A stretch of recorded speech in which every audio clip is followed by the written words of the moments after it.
What's up, everyone? Welcome to another episode of Real Estate Moguls. My name is Findlay-Shirras, and on today's episode, we got a young hustler who's a real estate mogul who for 2 years was this right-hand guy for Robert Refkin at Compass, and now he's the GM. So wicked position. Congratulations for getting that promotion. That was recent, I heard. So that's dope. And before that, he was chief of staff, did business development. This is all with Compass. And do you have experience in the buying of agents and teams and the negotiations to get the agents to come join Compass?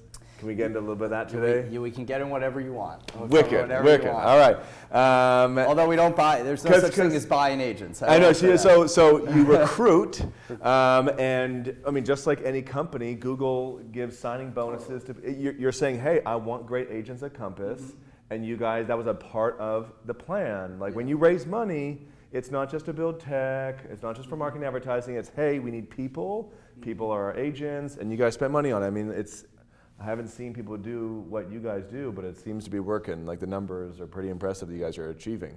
Now before that, you were a VP at Fancy. Yep. So it sounds fancy. Yeah. And before that, you did Bloomberg and Yext, so a little finance, a little startup land. Yep. So that's kind of cool. And I guess Compass is now a really big brokerage, but it started as a startup, and they kind of operate. You said it's a startup vibe, startup culture, like move fast, break things. Totally. Yeah. I mean, my background started, really sort of an entrepreneur through and through. I mean, my father's an entrepreneur, and I was the kid when I was 13, started a wrapping paper business, selling it door to door, to make enough money to buy something in like the catalog that you would get or something. And then, when I was in college, I started doing events promotion, and then I started a music production business because I'm a really big music person. And then, that always morphed into like a new venture. And so when I graduated college and moved back to Manhattan, I knew I wanted to work for a startup, but this was 2008, so the concept of startups hadn't really taken hold in the popular lexicon yet. Cool. Yeah, let alone in New York. At that point in Silicon Valley, certainly, but it hadn't really spread to New York. There wasn't Silicon Alley yet. Yeah. I started working at Yext, which was one of the first technology startups in New York, and went on to be one of the most successful ones here. And then found my way to Bloomberg, and then realized I wanted to be actually really in a smaller company. Went to Fancy, which was e-commerce, and then made my way to Compass, which at the time was Urban Compass. So this was that early. This was over 4 years ago. So this was the late fall of 2014. Okay. So we only had about 30 employees and 30 agents at that point. And I met Robert and met a couple of the other sort of early leaders. And I remember saying to my now wife, then girlfriend, I came back from meeting them, and I got connected to Robert through a mutual friend who said, you guys should meet each other, you'll love each other. That's all sort of they said, is that. And I remember meeting him, going home and telling her, she's like, so what's the company and what's the role? And I was like, I can't really describe what they do because I don't really know. And the role, I don't know. They just said, we just need help, but I think I'm gonna go do it. And she was like, but you couldn't even answer those questions. And I said, but I believe in the people. And the question I always ask myself is, the way to evaluate a business is if the people in the company were to tell you tomorrow we're gonna pivot and start a brand new company, would they be successful? Because it really forces you to think about, are the people you're working with talented? Do they have vision? Can they push themselves? And my answer was undoubtedly yes. And I knew if I didn't do something with this group, especially Robert, I'd be reading about them every day, and it'd give me work FOMO. And work FOMO is the worst FOMO, right? Because it affects you on so many levels, emotionally, financially. So I took the plunge with that team, and now, to see where we've come, it's been pretty remarkable. Talk about like the evolution, because I read with Compass first. It was doing with rentals or something way back. Yeah. And then, so talk about the evolution. Yeah, so our initial model was around Redfin for rentals, if you think about it, right? And we had this vision that was really driven by our experiences as people living in Manhattan struggling with the rental process. And we looked at ourselves as the customer. And I think the reason why we pivoted and why it wasn't the initial right model for us was because we were thinking about ourselves as the customer, but not actually asking the question, who is the customer? The ultimate customer is the agent, actually. And very quickly we realized that what clients wanted was the expertise and the guidance that great agents brought. And so we pivoted to more of a traditional brokerage model. But one of the sort of famous moments was Rory, our co-founder, had said, we've been very fortunate. We've been able to raise capital. We've been able to hire some great engineers and technology folks from companies like Google and Facebook. With this collection of people, if we focused all of that on helping agents make more money, would we be successful? And the answer was yes. And that was when we said, okay, this is actually really how we should pivot. And I think from that point is really when we started to tap into what our secret sauce is, I guess, if we had one, which is recognizing that the agents are the customer. And the ideas they have, the direction they give, the things they want, that's what we should be doing. And as long as everything we're doing aligns with what they want, we'll be successful. So everything that we've done since then, have really been agent ideas. Yeah. The way we recruit agents, the way we, the culture that we've created together, the technology we've built, the marketing we do, everything, they have their fingerprints all over. And so that's sort of what has driven the evolution of the company. On the one hand, we're going to talk about the tech at Compass because you obviously are a very tech-centric brokerage and have some really cool stuff that you've done, and hopefully you can talk about some of the future things that are coming down the pipeline. But I first want to get to the team. You said Robert and everyone else at the company. What's it like working with Robert? What kind of person is he, for good and for, because when you work with really smart people, really great people, there are some people who are not able to work with those people for various different reasons. They don't have a certain character traits that allow them to have a great mesh with that great person. Yeah. You apparently do have meshed really well. So what's it like working with him, and why do you think you and him Yeah, are a good so mesh? I spent 2 years as his chief of staff, so I spent more time with him probably than anyone in my life, including my wife, much to her chagrin. But and prior to that, we'd spent a lot of time working together. Robert is unlike anyone I've ever met. I'd say the two things about him that I don't think people realize. There are all the obvious things. So he's incredibly inspirational. He believes deeply in the mission of our company and helping people. He dreams really big. He's willing to take risks. All the things that you think about when you think about great entrepreneurs. But the two things are, one, he really connects to what we're doing on an emotional level. He is not motivated by money. He doesn't care. He's not motivated by success for success's sake. If anything, there have been times where I've pushed him to say we should highlight how well we're doing here, how well we're doing there, look at this stat, look at that stat, and he's wanted to sort of pull back a little and say, look, we don't need to say we're number one or we're the best. That doesn't make him feel comfortable.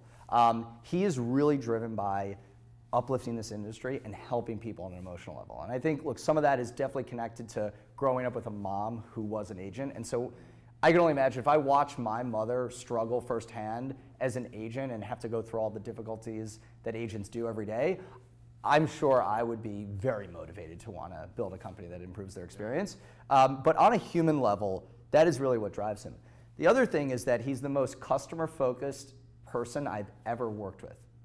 You often hear about people like Jeff Bezos being so focused on the customer. That is how Robert is for agents.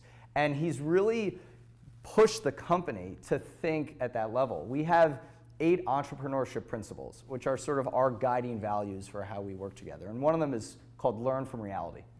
What it really means is learn from the customer, learn from the world around you, don't make things up. And so oftentimes I see him pushing people to say, wait a sec, rather than you guys be in a room and have to whiteboard out some idea till 4 in the morning and figure out if it's right or wrong, why not go ask 15 agents?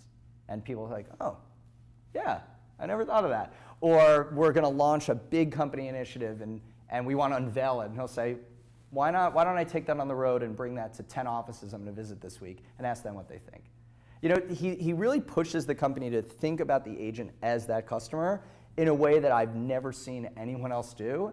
And it can be sometimes a little frustrating because I think people want the pride of, but I invented this, I came up with this. And he has sort of said, look, that's not what matters. That's not what we're measured on, right? We're measured on the experience we create for our agents, so he pushes people to do that. Okay. What about the guys raised so much money, and that's not an easy thing to do. Yeah. What have you learned about that raising money in this growth process from Robert? Yeah. What did he say to his investors that made them go like, here's basically $2 billion. Yeah, so having been alongside him for all those conversations, I can say there wasn't one magical thing. Yeah, and oftentimes we always get this question of like, what's the one thing? There's never a one thing. It's always, I think ultimately he is world class at, one of the ways, I'll take a step back, one of the ways he describes leadership, which I really buy into, is this concept of leadership is understanding where you are today, where you want to go, and then articulating how you're going to get there. Right? If you think about great leaders, that's what they're doing, grounding themselves in reality, painting a vision for what that future looks like, and then explaining how you're going to get there. And when I think about how he's engaged with investors, it's really the same thing. He is best in the world at saying, look, this is what the world looks like today, but this is what I believe the world can look like in the future, and here's how I think we can get there. And sometimes I think people take that for granted, because you could have a great, think about it, you could have an amazing business, you have a great business model, but if you don't have a plan for how to scale that, it doesn't really matter. You could have an amazing vision and a great opportunity today, but if you can't then draw the picture for the steps you need to create in order to get there. And describe it. And I think, getting back to learning from agents and learning from reality, all of it's grounded in the experience of our agents and in the experience of reality. So a lot of what we would share with investors wasn't conceptual. It wasn't we hope or we believe. It was, look, we've spent the last number of years going around the country, meeting with thousands of agents, learning intimately what their workflow and experience looks like, and here's what we've learned from that, and here's what they want, and here's how we're going to execute on that. And I think when you present an idea like that to investors, it makes them a lot more comfortable, because they're taking a bet as it is, but that bet is a little more mitigated because there's reality sort of backing that up. Yeah, they're saying good sources of reference for why you're saying what you're saying. Totally. He also happens to be like incredibly inspirational and like great in the room, so that helps too. Okay, so let's talk about Compass's tech. What do you think? What's your favorite tech that Compass has built? And if it's different, what's the tech that you think's really moved the needle for the agent and really helped them build a bigger business? Yeah. So my favorite piece of technology that I created is actually not one specific piece. It's actually the platform that we've started to build. And really our long-term vision is building an end-to-end platform for agents to operate their entire business on. And this concept that agents right now, the average agent is using somewhere between 12 to 14 different programs or systems to run their business every day. And if you think about what me or you do, imagine if we had to use 12 to 14 different systems every day to run our business. That's not a great experience. That's not optimized for success. And so this concept of if you can integrate all of the great things that these tools do individually and bring them onto one platform, you will make agents' lives better, you'll help them save time and help them make more money. So my favorite thing is the fact that we've built an agent suite that allows an agent in the same place to search for properties and share those with their client, to create email newsletters and physical marketing that they want, to and go into their CRM and look at their contacts and manage their contacts and get insights on their contacts, that they're able to see web traffic and performance of their listings, all these things that we can do in one system that's on their phone and on their desktop. That to me is the best product, because agents are going to have different use cases. Some find search functionality really important. Some are going to find CRM functionality really important. They have to pay different fees or rates. It's just everything is included. Everything's included. If you think about the agent pays us, right? We're sort of at their mercy, and we should be. We should be every day thinking about what can we do to earn the commissions that they're paying us. And so part of the value we bring to them is this platform that they can use. So that for me has been sort of the favorite thing, because every time we launch a new product, there's always new enthusiasm and excitement around it. But each time a new product comes to market with us, I feel more interest and excitement around the fact that, wow, now all this is coming together in one platform. And that's really been a vision of Maël Gavet, our COO, who has really championed this idea of building a single platform. Yeah.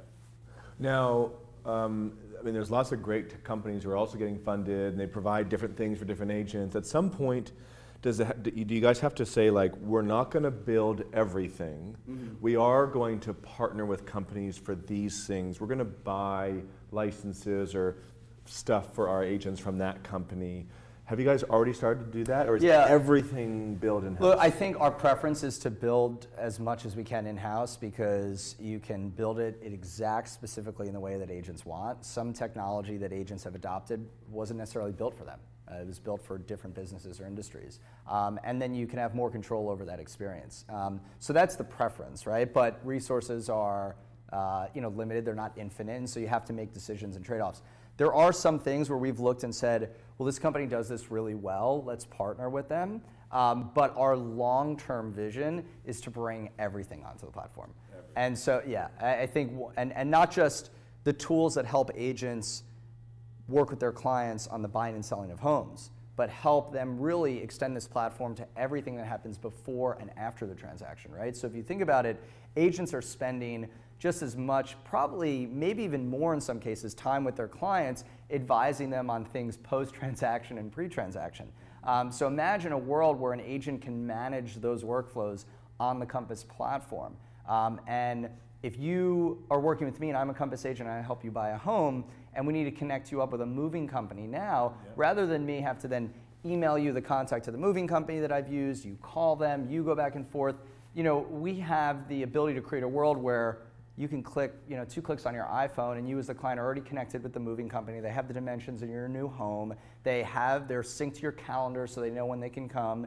And by virtue of working with us, you as the client would get 5% off of that. And here are all the reviews of other clients I've had that have used them. Yep. Right? Like that is a world that we can create because it exists already. It just exists over here. And so wanting to bring that into the platform. So how do you build a system like that? Right, it's very vast. That's a big product. Does that mean starting by partnering with other companies? Probably. But long term, and long term for us is not 10 years. It's far less. Long term, I think we'd like to see all of that in-house.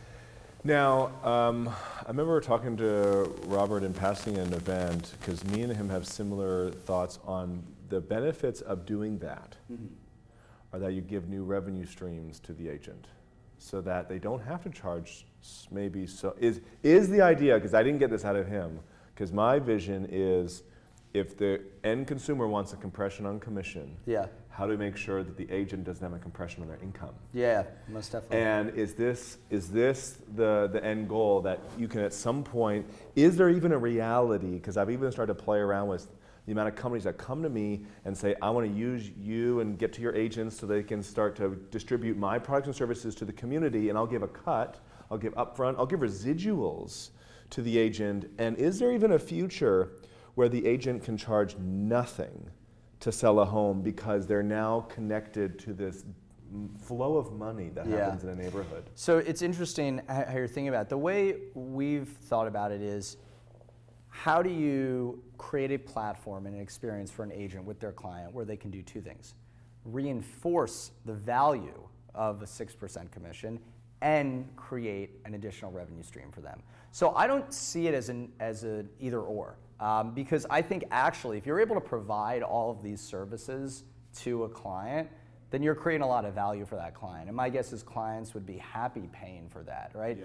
There's a reason why an American Express Platinum card costs, whatever it is, $500 a year relative to their Gold card offering relative to a Capital One card, right? Like there's value that's exchanged by paying for that Platinum card that you get. You get different services. You can call them 24 hours a day anywhere in the world and get help, right? Like there are all these different things they do in the service they provide. Yep. So if you think about it, if agents are providing this service, I actually think it'll reinforce the value of that. Yep. And beyond just a world where they're using all these tools, bringing them onto all these ancillary tools onto a platform, but even just if they're able to do simple things to their clients better than they can now. For example, communicate with their clients. We have a product called Collections, which allows agents to share listings with their clients very easily in a visual way, right?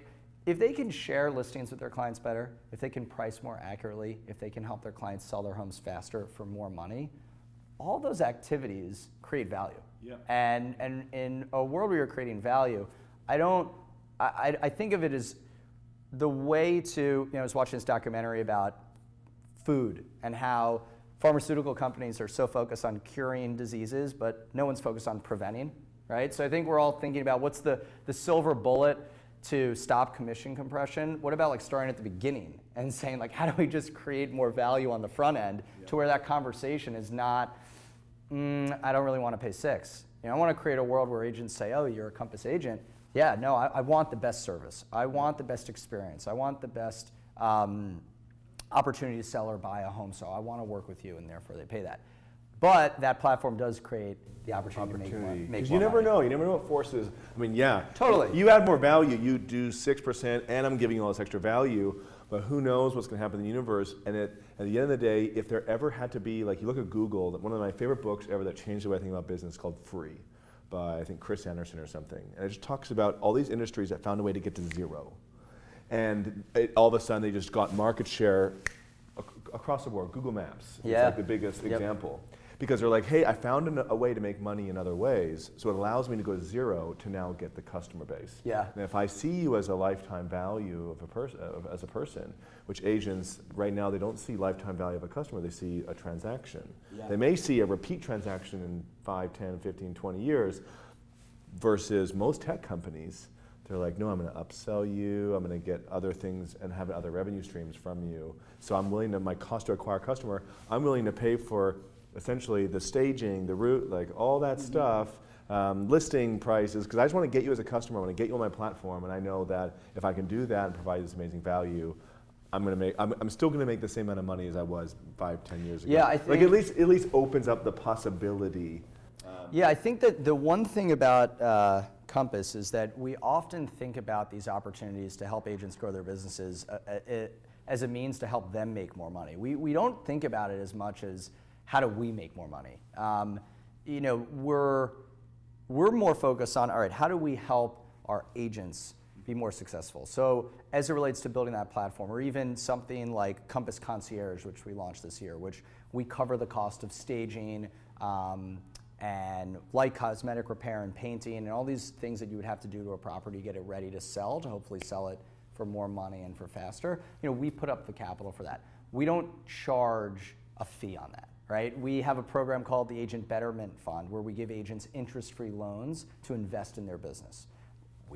They're interest-free for a reason. Like, the way you become a great company is not by nickel and diming your customer, right? The way you become a great company is creating a tremendous amount of value for your customer, and therefore those customers will want to stay with your product and use your company for a long period of time. And so we've always thought about it as, how can we help them? If you told me today I could hit a button and we could create a platform where agents had this ancillary services platform where they all made 5 times as much money and we made nothing, I would do that 100 times, right? Because that means that they're finding that much more value. And as a company, we'll be fine. We'll figure that out. Yep. And I think as you think about great companies, Amazon's an amazing example of how do we just continue to reinvest in creating value and a great experience for our customer. And they hit $1 trillion in market cap last year. So, and they haven't been focused on squeezing profits from their clients. So yeah. I think it's a worthwhile strategy. So let's talk about the future and some of the stuff that you guys are talking about at Compass. Talk to me about the future of the company in terms of, yes, you're expanding to more markets and having more agents, but let's talk about the tech side of things and the stuff that you're building. Yeah, so the focus this year is, last year we expanded across the country. We're now in the top 20 markets in the United States. We have over 200. Did you get the 2020? We are approaching the 2020. So by 2020, you got one more year. You got one more year. And so that goal of 20% market share in the top 20 markets by 2020, we're now in all 20. And so in some markets we've already gotten there, San Francisco, Washington, D.C., we're already well past 20% in some markets. So we're focused on that. So this year we're going to continue to expand and open more offices and hire more people and continue to grow, but the focus will be in those markets we're already in. So I don't think you'll see us go to another 10, 15 cities where we aren't, at least not for the first half of the year, certainly. And then on the technology side, it's the same sort of thing. Last year, we launched a number of products. We launched the first iteration of our CRM, which was really focused on contact management and transaction management.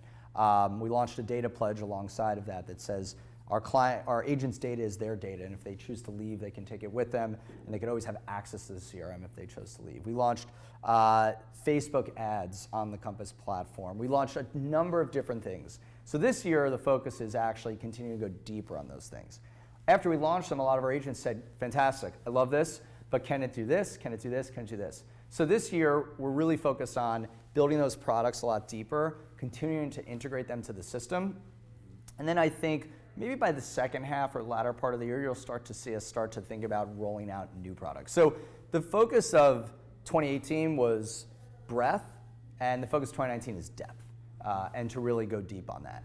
Any specifics on some stuff that will be built in the future that you guys know you will? Yeah, build? so look, I think we're definitely going to go a lot deeper on CRM. I mean, CRM is the product. And if you think about it, that platform that I'm describing really is a CRM, right? And right now, our agents can go in and get insights from their client about their clients and insights into what they should be doing and suggestions about their business.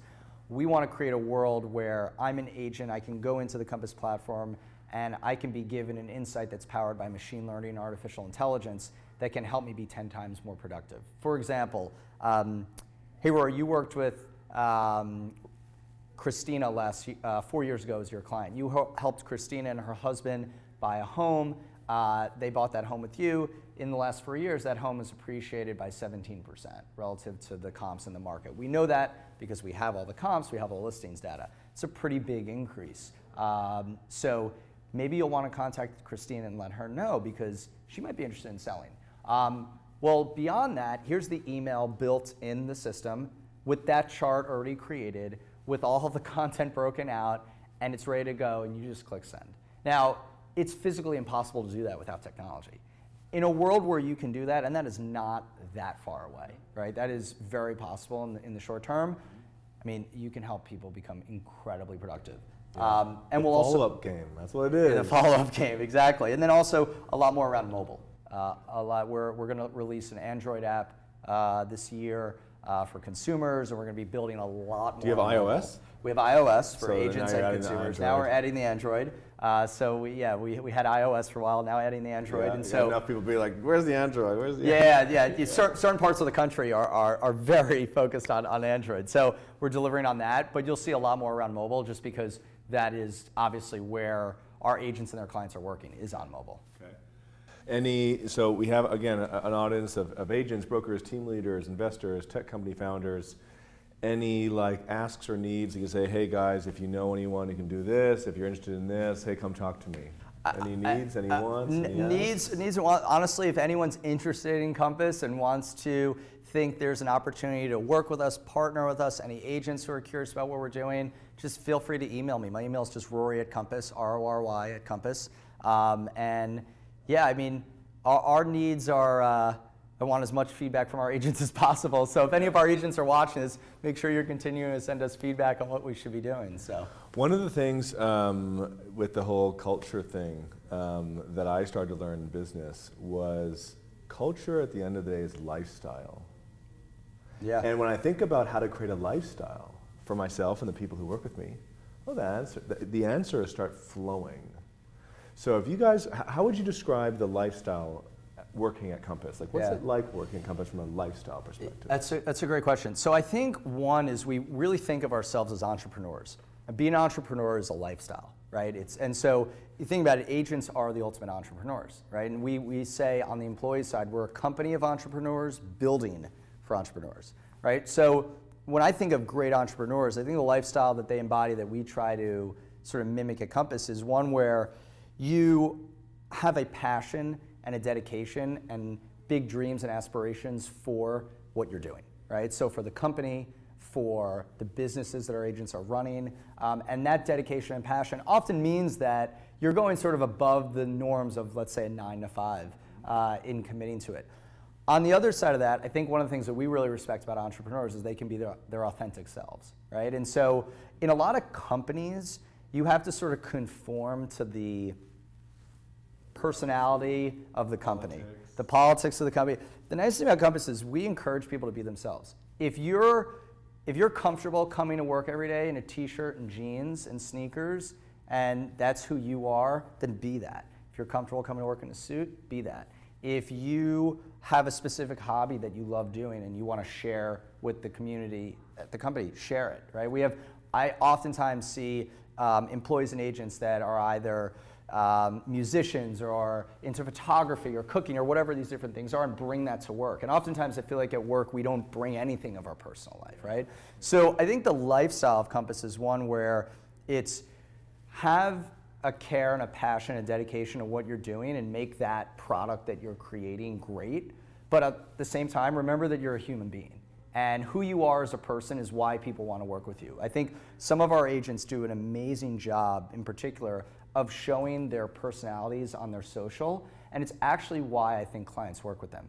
It's not work with Rory because he sold this many homes. It's work with Rory because he sold this many homes and he knows what he's doing, but also here's who Rory is as a person. And clients will say, yeah, that's similar to me. And I think it's the same sort as our employees. We want to work alongside people that we can learn about who they are and connect with them on a human level. So that's the best way to describe the lifestyle, I think, of Compass.